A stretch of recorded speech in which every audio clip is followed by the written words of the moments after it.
Good morning. We're going to talk about this research, which is identifying the impact of using English songs in classes throughout an entire semester in college students. Why? Because I think the use of music in classes could be more useful than just to fill the background. Okay, so why are we doing this? The use of English songs is always being used in most of the time, but not in a conscious way. So why don't we use songs as a learning tool in something actual useful, not just to fill the background, as I said, but something more important. Okay. When we're talking about speaking in English, is something very difficult for most of the students in Mexico. Why? Because they don't have the actual contact with the language. We don't have native speakers in here as we maybe wish as an English teacher. So why won't we use material in order to help the students to fill this gap between learning the language and using the language in real life? So maybe the music will fill this gap in a meaningful way because they can hear different accents, they can listen new songs and learn new vocabulary in different contexts than just the academic way we teach in the schools.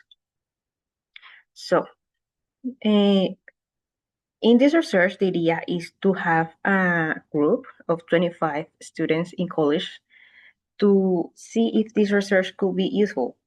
And what is the way we're going to do that? We're going to have a pre-test before the semester starts, a diagnosis test, to see if the learning could be different at the end. Okay, we're going to have two tests, one at the beginning, one at the end, to see if the use of English songs through a whole semester will make a good difference in the learning. So, especially with this, we think that learning with songs is not just to don't feel the pressure, is to be more relaxed in your process.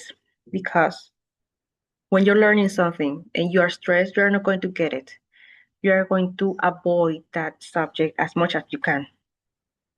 But in Mexico, sometimes the English classes are mandatory in the curriculum. So why don't we find a way to do it easily?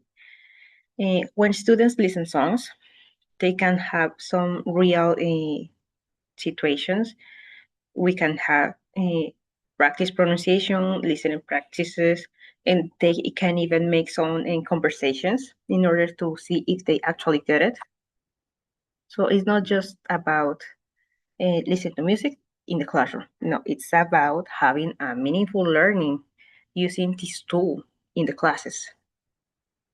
Maybe some limitation we are going to have is that not all the students are going to like the genre of this music, because most of the time the English songs are in pop and maybe country, but we're going to work with that in order to help the students to feel comfortable. And maybe not all the students are going to be very continuous with the classes. Sometimes they're going to miss some lessons, so maybe it can affect the results of this research.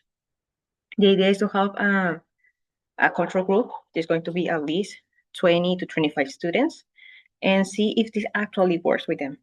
Okay. I think this could be a good opportunity to English teachers to see there are more ways to learn English than just practicing the grammar and have conversations as the book says, because being realistic, not all the students learn that way. So why don't we find more ways to learn beautiful languages as English?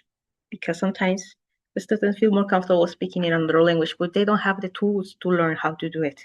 So I think this is a good opportunity to everyone. Thank you for your attention.